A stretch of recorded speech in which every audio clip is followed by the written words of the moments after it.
Hey yo, it's your boy Monster Man Rocco. It's your boy Swagger Rock. This is Snack the Ripper. And you rap for those who don't know. This is Master Ace. You are now rocking with the best. Breaking Records Radio. Breaking Records, man. Breaking Records Radio. Breaking Records Radio. Breaking Records. Breaking Records. Breaking Records Radio.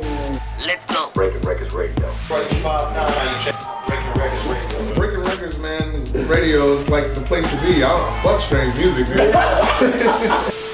Alright, you are now tuned in to Breaking Records Radio. My name is Alex, and from its inception, hip-hop has brought forward a unique voice offering revolutionary dialogues, racial dialogues, political consciousness, and much more.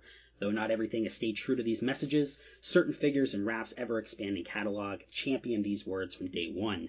Our guests today have been at the forefront of this crusade since the late 1980s, early 1990s, and through their own evolution have continued to raise awareness to problems facing every facet of our society. Not only that, but have managed to do so with the success and recognition that few are privileged to receive. Please welcome to the show, Arrested Development.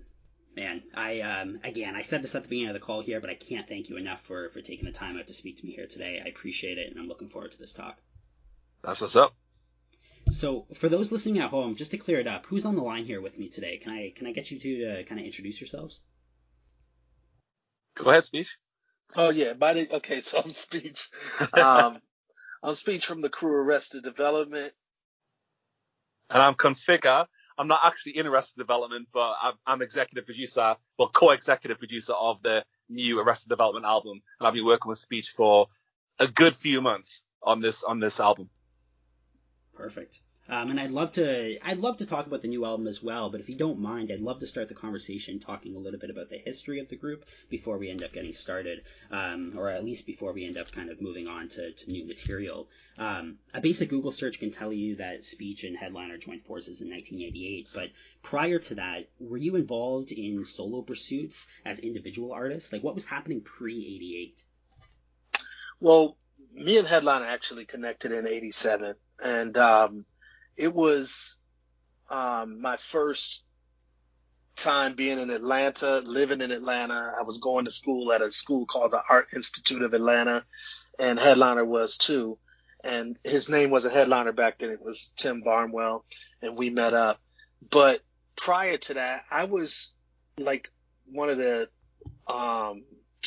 first people in Milwaukee, which is where I'm from, to do hip-hop records. So I was doing hip-hop records all throughout my high school years in Milwaukee. And, so it wasn't solo stuff, but it was with another group called Attack.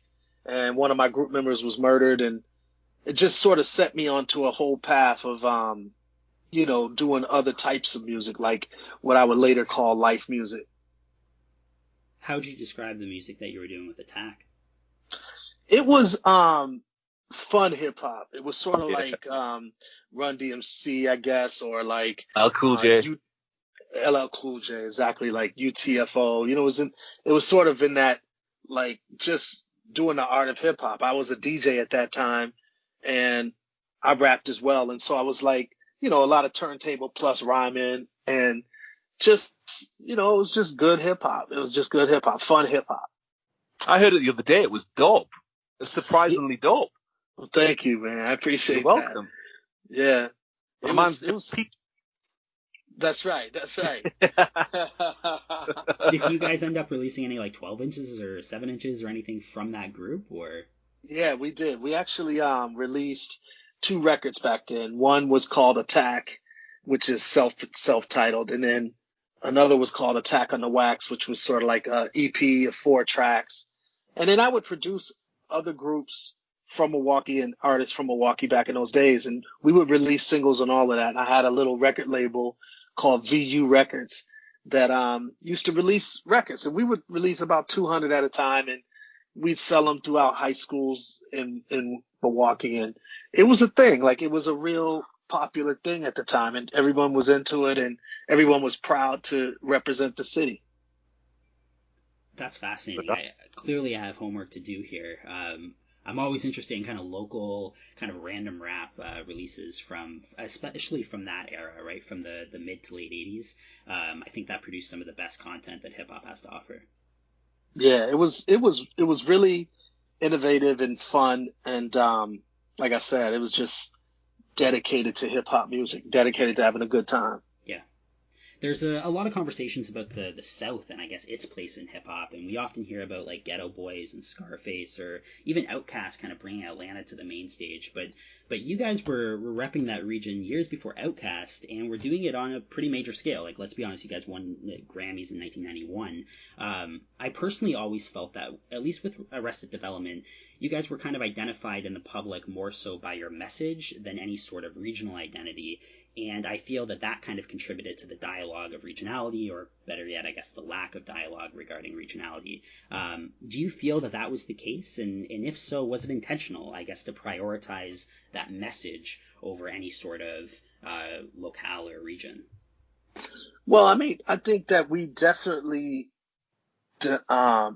we showed who we were regionally more than anybody in hip hop from the South to me. Like, Tennessee was the most rural concept visually in hip hop history at that time. So nobody was talking about being from the rural South, and we were. Now, I will say that we weren't specifically talking about Atlanta. In fact, our first single was Tennessee. So by nature, people were a little confused. Where are they from? Tennessee. If they didn't really hear the message of the song, then they would, I could see how people might think, oh, they're from Tennessee. But no doubt about it, there was no hip hop that I knew of, at least, that visually was representing the rural South. You had Luke Skywalker and 2 Live Crew coming from more of the coastal, Miami base, saying that vibe. And then you had Ghetto Boys. So they were hot. But again, to me, it wasn't that rural South energy. So it was just, I think we definitely represented that. I think people also saw the originality of Arrested Development. I think to some extent hip hop has revised history, unfortunately, because I think definitely Outkast is like incredible. I love Outkast. I love Goody Mob. I love the Dungeon Family. I love all of them. I think they've done incredible work for the South. And at the same time, I think that if you had a conversation with them, that we had some influence, at least on labels wanting to sign them, seeing how successful a Southern group could be. And I don't know if we've had influence on them creatively. You'd have to talk to them. I know them, but I don't know. I never talked to them about that. But I do know that, people knew Arrested Development was original and refreshing. Yeah. Fair enough. I feel like even on Tennessee, I definitely see your point in terms of Tennessee being the first single. But even on Tennessee, you have your kind of religious philosophy really dominant on that song, right? Like the term Tennessee itself, I think, gets mentioned, at the end of every verse. It's been a fair while since I've heard the song, but I believe that's the case. It still ends up being kind of your philosophy, your message really ends up speaking volumes, even on a song like Tennessee. I think the message is there too. Yeah. And yet at the same time, like I said, that video was straight up rural South. Sure. Then our next video was People Every Day, and that was in the rural South again. Yeah. In the beginning of the song, you hear chickens chirping, and it totally feels like a down South energy. We're in, the back of a pickup truck with, not hay bales, sitting on hay bales and chewing on hay, straw from hay bales and stuff like that. So that's like, in a country hat with dreads poking out the top of it. I say all of that to say that Southern energy was definitely something that we are proud of. And I talk about that on this new record, on the song The Forsaken. Yes. Just talking about that Southern energy is something that we proudly wanted to put up in the forefront. Fair enough. Actually, mention about the Prince sample. That'd be interesting, about the Tennessee track. Oh yeah, so with the song Tennessee, I sampled the word Tennessee from Prince, and his song was Alphabet Street, and it's during this section. I'm gonna put her on my backseat and drive up to Tennessee. Yes. And then I sampled that and threw it literally throughout the entire track. It just runs, that word runs over and over throughout the track. And that song, again, just even that sample was just reiterating this whole energy of just the South. You know what I mean? So. One of the characters in Arrested Development's history that has always kind of been, at the very least, interesting to myself, and unfortunately ended up passing away relatively recently, but that's Baba, and I guess going into the idea of the, I guess, that message, what was his influence to the group, and I guess to your message overall? But Baba was, first of all, we called him our spiritual guider, basically, like spiritual guidance. And he was the elder of the group. He was the oldest dude in hip hop music, by far, like, original in the sense of, I don't know at least any hip hop crews that had an elder that was like, 30, 40 years their elder in the same crew. And I got the idea. I went to Jamaica when I was younger, and one of the things I saw, I went to this party, and it was like this live party, and it was these dudes that was probably 40, 50 years old rocking this reggae music. In the audience, however, was like 16, 17, 18, and it was the livest party. It felt incredible. And it was this whole idea of a generation gap that did not exist there. Like, and I love this idea of the whole community rocking to music. And it wasn't this idea that, okay, y'all are old and we got our own thing per se. Even though young people have their own thing too, it was just whole community. And I just personally, when I met Baba, he used to go to the same school as me. He was taking some classes. I'm not even sure which ones. He was 57 years old. I was 18. And, he was just like super cool with all of us. Like all the young people, he was cool with us. And I asked him to be in a group because of what I saw in Jamaica, and just the whole vibe to me was ill of like having an older brother be in this hip hop crew. And he initially said no, which I totally understand. Like who in his 50s is going to join a hip hop crew? Like if I'm 51 right now, if someone was to ask me to join some trap group, like right now, I'd probably be like, nah, I'm good.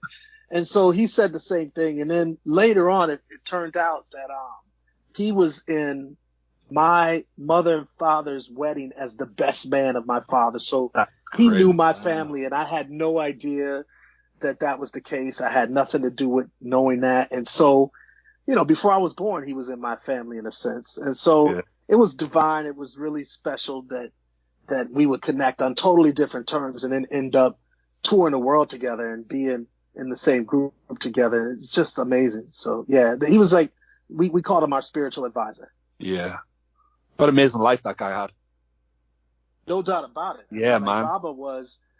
Baba was an extreme learner. And like this man would go to Africa and for a trip for about 2 weeks and end up staying for 5 years. Yeah. He was a vagabond in the true sense of the word. Like he studied things and lived on people's couches, lived in people's back rooms, and did whatever he had to do. But his life was all about the journey and all about learning. And experience. Yeah. We can all learn from that. No doubt about it. No doubt. It was incredible. 100%. I want to talk about the new records on the go as well. Both the Arrested Development project and yourself, Speech, have a new project coming out as well that I want to talk about. Sure. To start with, the new album, the new group album, I guess, titled Don't Fight Your Demons, is coming out tomorrow as of recording this, meaning it will already be out by the time you hear this at home. But what made you guys end up putting this together? I'm sure kind of the times we live in speak for themselves to a point, but you guys have been active in a variety of different formats, let it be documentaries or public speaking events, etc. And you do so in order to speak on the current climate. I guess what about 2020 made the solution be, let's do a new Arrested Development album?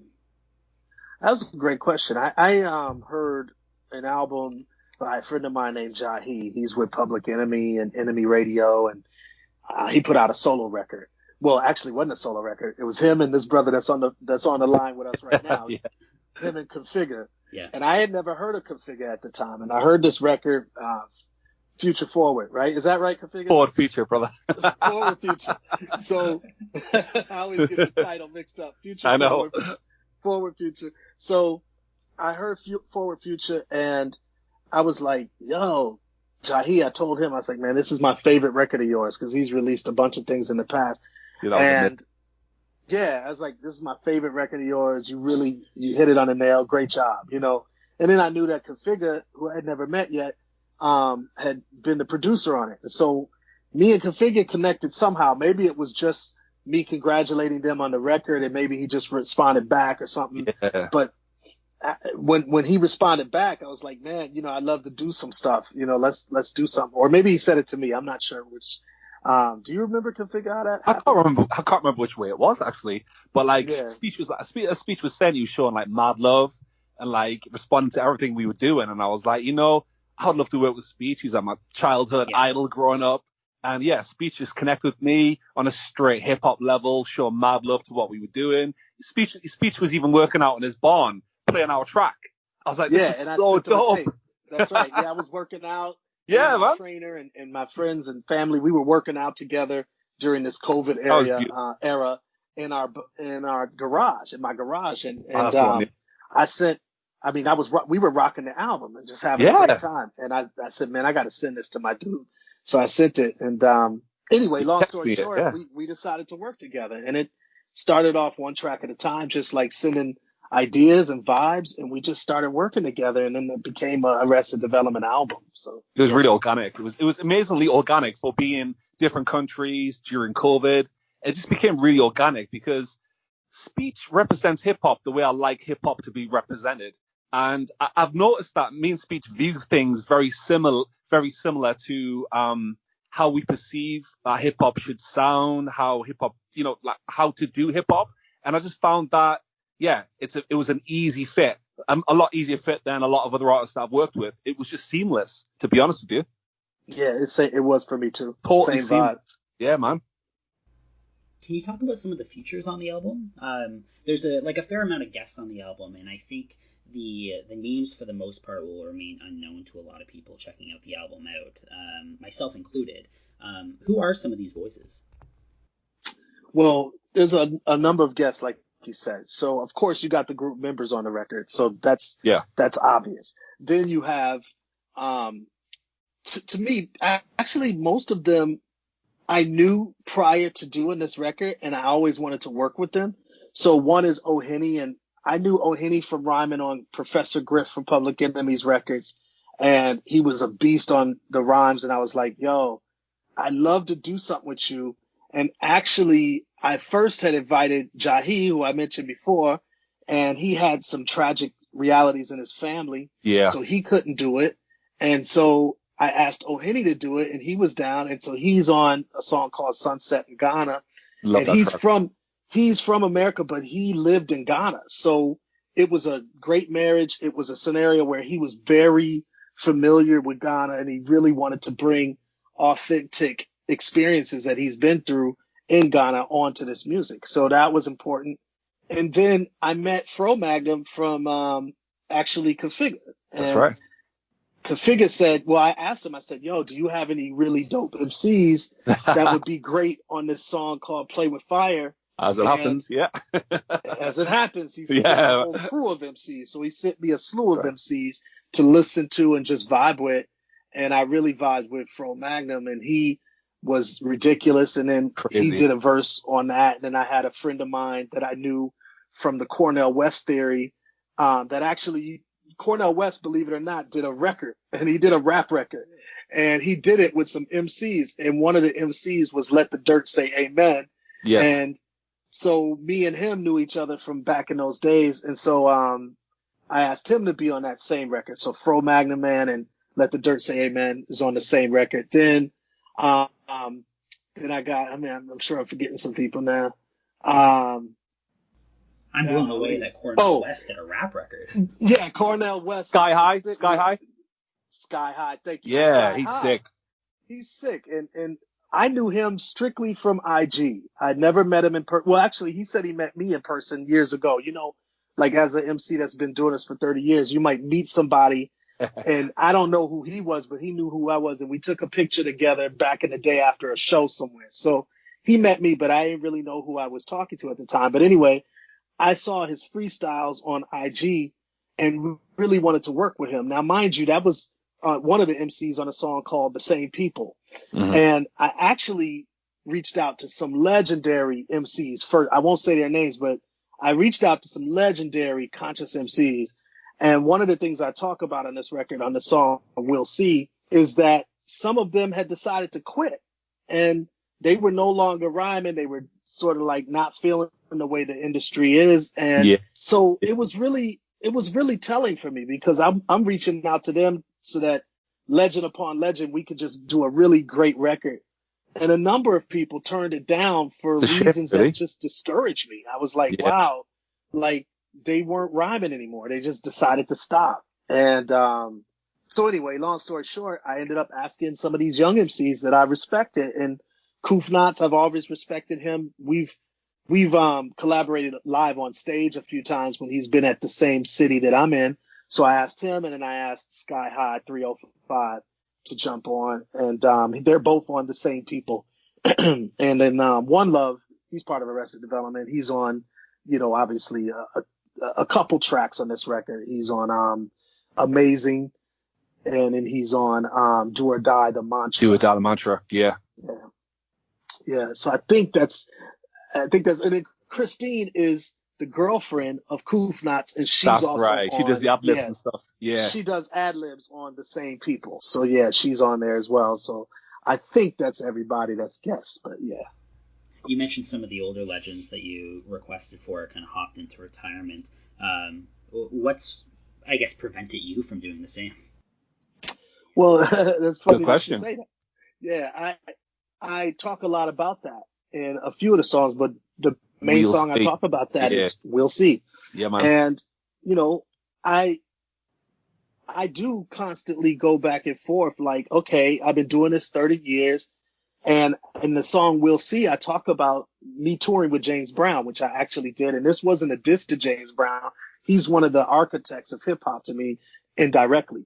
Like, his beats have become the foundation for so many incredible hip hop records that, it's ridiculous. So James Brown is an amazing artist, and he's just one of my favorites. So I'm not dissing him when I say what I'm about to say, but in the record, I say this too, that there was a point when I was touring with him where he was very, very old, and to me, it seemed like he really shouldn't have been touring so much. Too old to be on stage. I know, yeah. Too old to be on stage, I That's say right. in the record. And the truth is that, look, that's up to him, and obviously he wanted to tour, but I have a feeling, and this happens to a lot of black artists in particular, where even if their catalogs are really ridiculous, unfortunately for various reasons, they still end up having to tour in order to pay their bills, even in their older age. And so BB anyway, King, people like that. BB King, you know what I mean?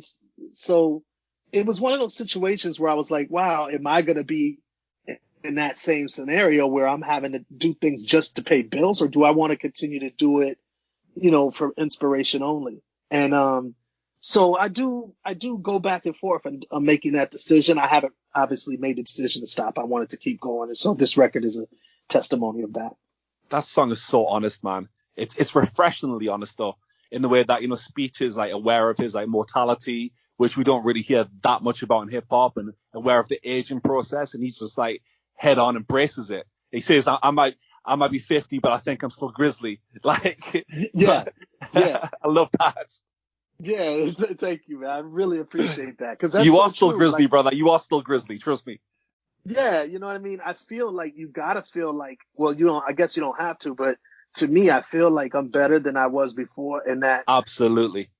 Yet there's this ageism in hip hop on the real. There is ageism in hip hop, and unfortunately, hip hop has become very disposable in a sense. Whereas, like, Rolling Stones are, they don't release new records as much or anything, but they're still so highly regarded as one of the best to ever touch a guitar. You know what I mean? So rock music's like that. Yeah, man. Rock music is like that. Exactly. Aerosmith and others can do these huge pop shows, and Kiss. They're still so they're so highly regarded. Whereas with hip hop, if you're older, you're sort of, unfortunately cast off to sort of this weird place. And so it's a constant, battle with ageism and with making sure that you're still respected as an artist.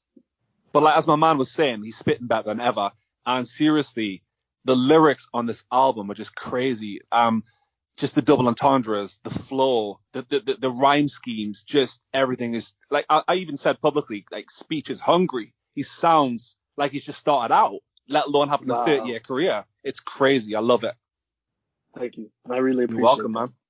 In terms of hip hop being like a young man's game, I definitely see that as well. I feel like a big portion of that has to do with the fact that hip hop as a genre and as a culture is relatively young. But I think as it ends up growing older, we are starting to see at least opportunities to start to change that persona at the very least, right? You have people like Jay-Z that people always talk true. about kind of going up in Nas. age, but and Nas, yeah. But on top of that, you also have people like Killer Mike and LP, like Run the Jewels, that have started to see like a resurgence in fame and popularity late into their careers, right? So I think as hip hop starts to get a little bit older as a culture, I think we'll start to see that mentality change a little bit as we start to see quality kind of hang on and remain quality, and as you said, get better over time. I think that will happen inevitably. Well, I hope you're right. And I feel like, hip hop is very unique from other genres in the sense of, a few things. One is a lot of our key artists and best artists are murdered in the middle of not even in the middle, in the beginning of their early. life. Yeah. Early from 18 to 25, literally just murdered. Crazy. And then you also have the reality of hip hop being commercially taken over in a sense. So because it was commercially taken over, a lot of the people that really love the art of hip hop are not in control of the ship right now. So because of that, hip hop has gone in such a far direction with other subject matter that not even that it all has to be conscious, but it's gone in such a far direction of just sort of like frivolous topics that I think a lot of hip hop lovers are demanding more material that has something more to say, even if it's not highly political, just something more to say. And I think artists like a Run the Jewels or Nas or Jay-Z or Arrested Development fill that void that's happening in hip hop with some of the younger artists who are not talking about too much. Most definitely. Yeah, I totally agree. I guess moving back to the album, based off the track list, I see a couple remixes for the song Amazing, so I assume that this will end up coming out as a single for the album. Can you tell us a little bit about that song in particular? Yeah, that song, first of all, the remixes are crazy. And Configure did 2 remixes to that track. Yeah. And I think really it was, and I let him speak for him, but from my perspective, it might have been, I don't even know if it was on accident, but it was definitely like just waves of creativity. So like he had one version that he did, and it was a little bit more mellow, Melodic. if I could say, and melodic. And then he did another version that he felt was more gritty and matched the energy of what the record was talking about. And so, I was like, look, whatever, let's do both. Let's put both of them on the record. That's right. And unlike most records who might put the remixes at the very end of the record, me personally, I was arranging the record and I was like, I want these to be, because to me, they deserve to be, they're 2 different pieces of art. Definitely. And deserve to be in the actual lineup of the record instead of just tagged in at the end.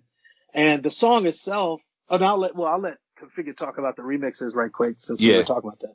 Well, yeah, because like Speech was like, the original was like, because Speech produced the original and it was like, in a sense, quite melodic itself. But Speech's lyrics were like talking about getting, the police running up on them and stuff. And I thought, I'll do one melodic remix. But the second one, I sort of channeled Bomb Squad with Public Enemy, made it loud, in your face, sort of almost offensive to hear. I just wanted, that's why I call it the gutter remix, because I just wanted to sort of take Arrested Development to this grimy place, which I don't believe they've ever been before. And I just wanted to put like my own like crazy, dirty, boom bap style in it and just let loose on it. And I totally did. And Speech was loving it. And I said, Speech, which one do you prefer? He goes, both of them. I was like, this is so dope, man. Because it displays my versatility as a producer as well. So I'm really blessed to have Speech put both of them on. And it displays my skills on the turntable. So like, and don't get me wrong, Configure did some cutting on his versions too. Right. But on the original version, the non-remix versions, all of the cutting and scratching is me. And I wanted to do that just as like an ode back to my DJing days, Taking all those 90s acapellas. Yeah, I think you had Black Sheep on there. I think you had MC Light. Yeah, man. Classic. Yes, songs. Like loads of MC classics. Milk is on there from Milk. Milk, D, yeah. And then I had, Rock M on there. I had EPMD on there. It's just a lot of different classic stuff just all over that record. And I think the song itself really is just about the journey of this group, where starting off being the outcast, no pun intended, of Milwaukee and Atlanta, but especially coming from Milwaukee, everybody was dissing me. Here I am. I got these dashikis on. I got this braided hair, dreads. And it's similar to what I talk about in People Every Day back in the 90s. Just really going back to that point of being really rejected and then coming along and becoming popular and being like one of the landmark MCs and groups from that area of Wisconsin, and then going on to have this 30-year career. So it's really just talking about how amazing this journey has been. And one more thing, can I just say that I feel like Speech was shouting out every member that's been in Arrested Development at the end of the track, and it felt to me like that, but also the rest of the album almost felt like a full circle kind of thing. Like the production sounds more like their first two albums. Speech shouting out the full crew, including people like Headliner. It just felt like full circle, man. I actually totally agree with that. And I felt it was necessary. Like, I felt like the group had been through so much and so many highs and some lows.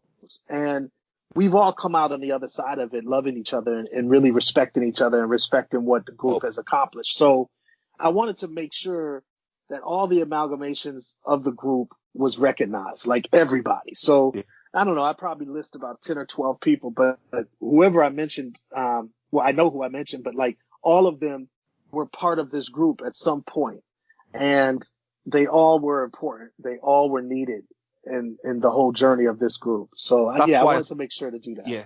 That's why I sort of isolated it in the remixes. I brought the music down so Speech could like be heard, put that important piece at the end. Sort of isolated it a bit more and then brought the beat back again after that. Yeah, I agree. Yeah, build it back up. Yeah, man. I'm really excited to hear it. And I'm really excited to hear the whole new album. Again, for those listening at home, the album is out September 25th, which undoubtedly would have already passed by the time you're hearing this at home. I know it's available on Bandcamp, and I assume this is also being released through streaming platforms as well. What about physical media? So CD, tape, vinyl. What are the plans for this album? We're actually doing all of that. So we're doing CDs, we got vinyl, which is important. All of those things are super important. Yeah. Because of the way hip hop has went, unfortunately, some artists don't end up doing vinyl, even though they probably want to, but we were able to, and very grateful. A lot of times it's just so expensive to do vinyl that some people opt out, but no, we wanted to do it, and it's there. Absolutely. I'm a physical media guy myself. I always feel like not only does it add something in terms of maybe nostalgia to a release, but it also ends up increasing kind of replayability, I find. I agree. Often I'll download something and it'll sit on my hard drive, and I never go through and check stuff that I downloaded 10 years ago. I just don't do it. But so often I'll go through my shelf and I'll say, oh shit, I haven't heard this in 10 years. I haven't heard this in 5 years. Let's take it out. Let's put it into the car. Let's put it on the turntable, whatever it is. And I re-listen to stuff. Even if it's not necessarily on my mind, I'm reminded to re-listen to it. And I don't really get that with digital only releases. They just kind of fade away eventually. So I think something, let it be vinyl, tape, CD, I think is really important to kind of add longevity to a release. I love that. I never thought of it the way you just said it, but that's very true, dude. Like, I was in a hotel room recently doing some music in Fort Collins, Colorado, and anyway, it wasn't my, it was just in this hotel room. They had turntables and they had records. And I know for a fact I never would have listened to these records without they just being right there. Yeah, and I put them on and I became fans of some of this music. And it's like, just because it was right there. And you're right. So I love that. And it's also like the track listing and things like the shout outs and the production credits and all the things that we miss these days. Yeah, man. So yeah. That's like so important. Yeah, advantageous to do the physical for sure. I agree. 100%. I'd like to kind of wrap up this talk by talking about your solo album, Speech, which is set to be released October 23rd and is titled Expansion. Now, you ended up releasing an EP earlier this year titled Expansion Part 1, which was fantastic, but what kind of separates these two projects? I assume it's going to be more than just Expansion Part 1. Right. So, yeah, this project includes the 4 tracks from Expansion Part 1. In fact, it starts with those 4 tracks, and then it goes from there. I'm really proud of this project. Like, it's a very melodic, a lot more singing. I'm doing some rhyming on this too, but to me, it's 2 different sides of Speech, because Arrested Development, as Configure was saying, this is a more grimy boom bap type of record, right. And then the Speech record is a little bit more I want to say it sounds a little bit more contemporary, but it still has the sensibilities of somebody that's been around for 30 years, and the subject matter I think has the type of sensibilities of a 50-year-old man, which is good. I'm proud of that, and I think it's just a really special record. So I'm really proud of both sort of amalgamations of who I am as an artist coming out 1 month after each other. And, I actually put online and I asked Configure, because me and him bounce ideas off of each other. I was like, yo, should I just drop all this music at one time? Should we put out the Arrested Development album? Stagger it, bro. Stagger it. And that's what he said. That's what Configure said. He was like, yo, stagger it, bro. Let people breathe this in. Like, this music. Absolutely. Let them really have a chance to digest the first album, which is Don't Fight Your Demons, and then let them, then drop the next record about a month or so later. So that's exactly what I ended up doing. And I'm very proud of the music, very excited that people can hear it. And, for me, it's like MC that's known for the 90s. Like that window of time for me is sort of locked in stone for a lot of fans.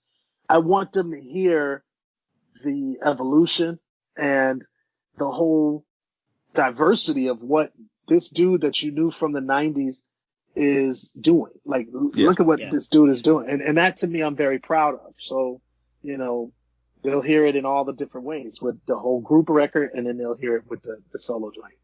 I think diversity is a good term. Like, when I listened to that first EP, and I haven't heard the whole project in terms of your solo, but I did hear the EP, and I think diversity really captures that.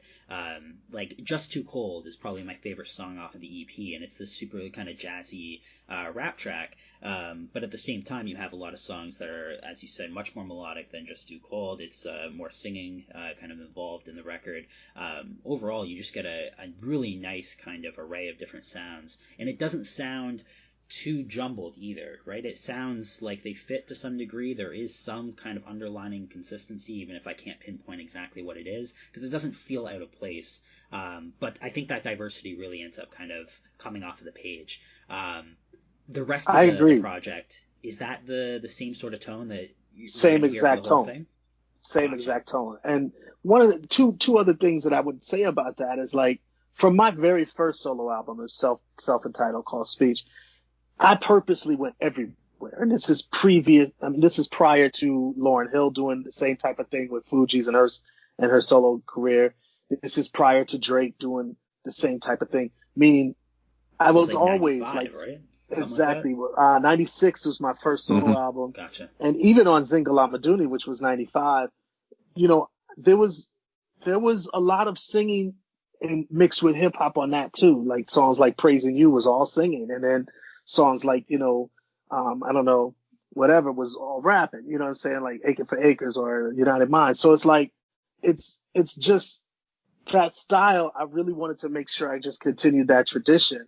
And then also on Expansion Part 1 and the full album, there's a ton of young artists on there. And, like, that to me shows a lot about my heart towards art and towards collaboration. And also worldwide, there was Ecstatic from Kenya. Like, people, like, global influence, yeah. Exactly. And I'm proud of that. Like, I'm super proud of. And by the way, Configure, because we connected on Don't Fight Your Demons, yes, he actually ended up doing remixes for 2 of the records on Expansion 1. Like, he did a remix for Seeing for the First Time, and he did a remix for Just Too Cold. Just too cold. Yeah. Exactly. So I say all of that to say, like, working with all of these other energies from, Keandra on Do It, and she's also on a couple other tracks, and a sister named Arabia. I mean, Rambo, Danny B. There's a lot of people that I work with on that project expansion that they're young. Like, some of these cats are 20s, some of them are early 30s, and I'm 51. I'll be 52 in October. So by the time that record pretty much comes out, I'll be 52, and I'm working with people sometimes 20 years my younger, or whatever you call it. So it's like, it's just really cool. Like, to me, that just shows like a sense of respect for what they're doing, and vice versa. Yes, absolutely. I'll ask the same question as before, but I guess what's the release schedule, or not release schedule, but what's the release looking like for this album in terms of CDs, tapes, vinyls, vinyl, etc.? Same difference, no tapes. Although I would love to release tapes. I love my record tapes. label is called Vagabond Records and Tapes, and yeah, I was in Australia once as well. and my friend was releasing tapes, and I was like, man, that is so ill. I love that concept. But we're not doing tapes this round. But yeah, we're doing vinyl and CDs. Yeah,